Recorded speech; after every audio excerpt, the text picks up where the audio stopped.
की कहानी। किसी गांव के पास लाली नाम की एक चुड़ैल रहती थी। वो अपने हाथों में ढेर सारी लाल रंग की चूड़ियां पहनती थी। लेकिन अगर उसे कोई लड़की लाल चूड़ी पहने हुए दिखाई देती तो चुड़ैल उसे पकड़कर अपने साथ ले जाती। फिर एक दिन कंचन नाम की लड़की ढेर सारी लाल चूड़ियां पहनकर किसी प्रोग्राम में जा रही होती है कि तभी अचानक रास्ते में उसका स्कूटर खराब हो जाता है। अरे सत्यानाश हो, स्कूटर को इसी वक्त खराब होना था क्या? ये इलाका तो लाली चुड़ैल का है। कहीं उसने मेरे हाथों में ये लाल चूड़ियां देख ली तो फिर मैं जिंदा नहीं बच पाऊंगी। मुझे यहाँ से भागना चाहिए। लेकिन तभी लाली चुड़ैल उसका रास्ता रोक के उसके सामने आ जाती है। क्यों रे लड़की, तेरी हिम्मत कैसे हुई लाल चूड़ियां पहनने की? अब मैं तुझे इसकी सजा दूंगी। इतना कहकर लाली चुड़ैल कंचन को उठाकर जंगल में चली जाती है। आज रात तू यहाँ आराम कर, सुबह होते ही मैं तुझे जान से मारकर तेरे मांस खा जाऊंगी। उसके बाद लाली चुड़ैल कंचन को बांधकर अपनी गुफा में सोने चली जाती है।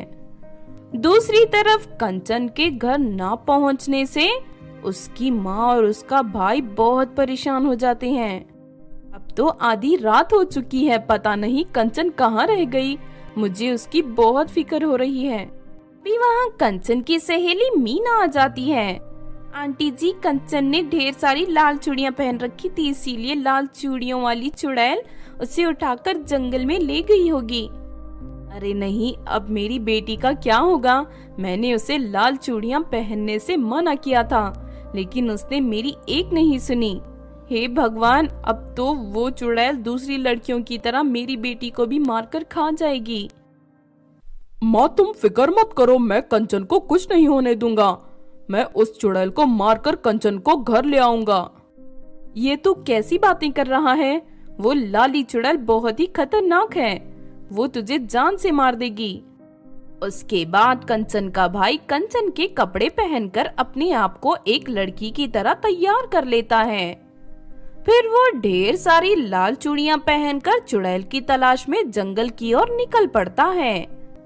कंचन का भाई जानबूझकर अपनी चूड़ियों को खनकाते हुए चल रहा था ताकि उन चूड़ियों की आवाज सुनकर लाली चुड़ैल उसके सामने आ जाए। फिर जंगल में थोड़ी दूर चलने के बाद अचानक कंचन के भाई के सामने लाली चुड़ैल आ जाती है। अरे वाह, आज तो कमाल हो गया। एक ही रात में मुझे 2 लड़कियां का शिकार करने का मौका मिल गया। इतना कहकर चुड़ैल कंचन के भाई को उठाकर कंचन के पास ले जाती है।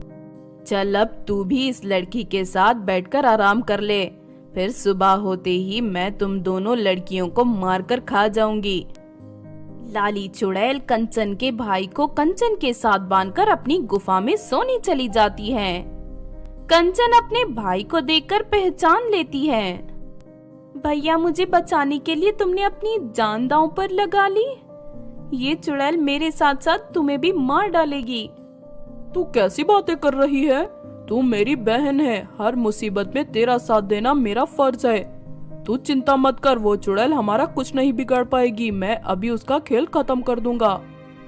ना कहकर कंचन का भाई अपनी जेब से चाकू निकालकर रस्सियों को काट देता है और दोनों भाई बहन आजाद हो जाते हैं। उसके बाद कंचन का भाई गुफा के अंदर पहुंच जाता है। लाली चुड़ैल खर्राटे लेकर सो रही थी, तभी कंचन का भाई तुरंत उसके हाथों से सारी लाल चूड़ियां उतार लेता है। तभी लाली चुड़ैल नींद से जाग जाती है। अरे नहीं, ये तूने क्या कर दिया? मैं जानता था कि तेरी ताकत इस लाल चूड़ियों में है। अब तू हमारा कुछ नहीं बिगाड़ सकती। एक, तू मुझे मेरी चूड़ियां वापस कर दे, उसके बाद मैं यहाँ से चली जाऊंगी और दोबारा कभी किसी लड़की को नहीं मारूंगी। इसकी बातें मत मानना भैया, ये एक धोखेबाज चुड़ैल है, इसका भरोसा करना ठीक नहीं। तू ठीक कहती है कंचन, इस चुड़ैल ने बहुत सारी लड़कियों की जान ली है। इससे इसके किए की सजा देने का समय आ गया है। इतना कहकर कंचन का भाई चुड़ैल की चूड़ियां तोड़ देता है और चूड़ियों के टूटते ही वो चुड़ैल जलकर राख हो जाती है। उसके बाद दोनों भाई बहन हंसी खुशी अपने घर लौट जाते हैं। तो आपने देखा दोस्तों सरकटी भूतनी की कहानी। इस कहानी से हमें ये सीख मिलती है कि बुरे काम का अंजाम हमेशा बुरा ही होता है। अगर ये कहानी आपको अच्छी लगी हो तो जरूर लाइक करें और हमारे चैनल छोटू टीवी को सब्सक्राइब भी कर लें। और हाँ दोस्तों, हमें कमेंट करके जरूर बताना कि आपको कहानी कैसी लगी।